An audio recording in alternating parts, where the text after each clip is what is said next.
was on there yesterday, and to my great surprise, Karl Rove was on before me. So I pulled out my whiteboard.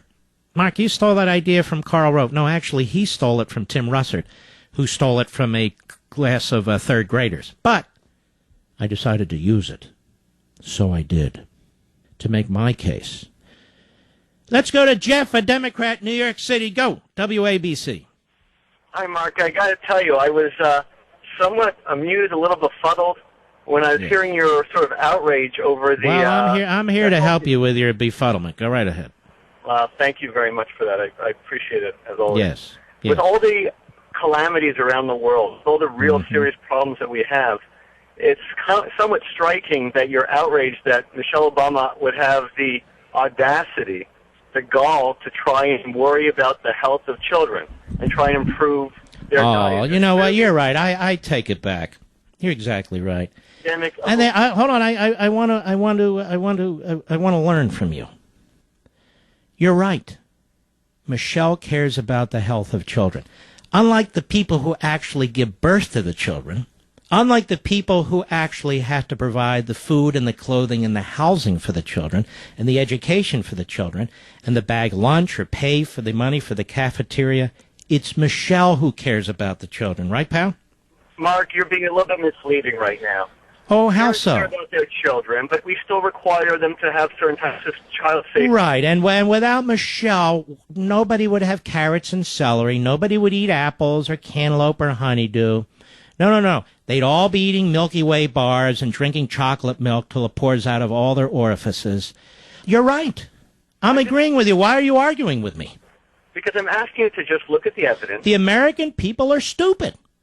That's right. They're smart enough to vote for Obama, but they're just stupid to figure out what to feed their children. Why don't you grow up, pal, and stop acting like a fool? You don't need Michelle Obama to tell you what to feed your kids, and I don't need to tell her what to feed my kids either. The hell's wrong with you? Are you an adult? Look at any of the data. Shut up. Can't take it. Mark, you're so harsh with him. This guy wants the first lady telling him what to feed his kids because apparently he's too stupid to do it.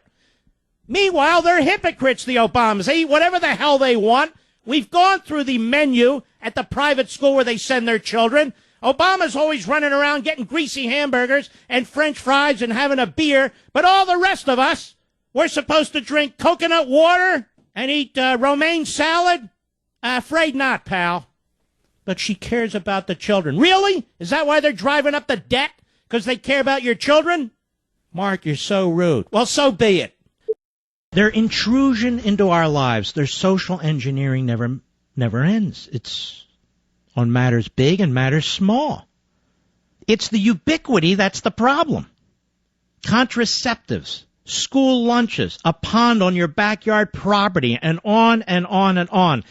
The expectation is that in a republic, people will decide on their elected officials and whether or not to eat cupcakes. Human beings are imperfect, and the fact that we call one first lady doesn't make her more perfect than anybody else. And I think we can all agree that the family isn't exactly the skinniest family I've ever seen other than Barack. May I say that, Mr. Producer? I recall the same week the Obamas gave a farewell party to their White House pastry chef. Why do they have a pastry chef at the White House? To make what we call pastry. That a school district in California banned cupcakes from elementary school birthday parties so to comply with the new federal school lunch guidelines. I am sick of the hypocrisy. I am sick of the fascism. We will decide what our children eat. We will decide what we eat. We will decide what we drive. We will decide when we drive. We will decide what kind of paint to put on our walls, what kind of toasters to buy, what kind of underwear to wear. And we're sick and tired of the federal government involved in everything. Oh, what happened to the privacy right crowd on the left? Oh, that only applies to abortion, which we're required to pay for, apparently. Well, I don't want the government in my laundry room telling me what kind of laundry to use, how much water I can use, how much electricity I can use, what kind of washer and dryer I can buy. I don't want the federal government in my kitchen requiring certain standards for refrigerators and toasters and dishwashers. I don't want the federal government in my car deciding where the lights will be and the seatbelts will be and what kind of fuel I can use and what kind of mileage it gets. We are a free people. And the assumption is that we can think for ourselves. And how did we do all this before there was this massive federal Leviathan? How did we survive? How did we go to the bathroom? How did we eat? How did we make do? Think about it. The government that has the power to tell you when to eat cupcakes has the power to rule over you.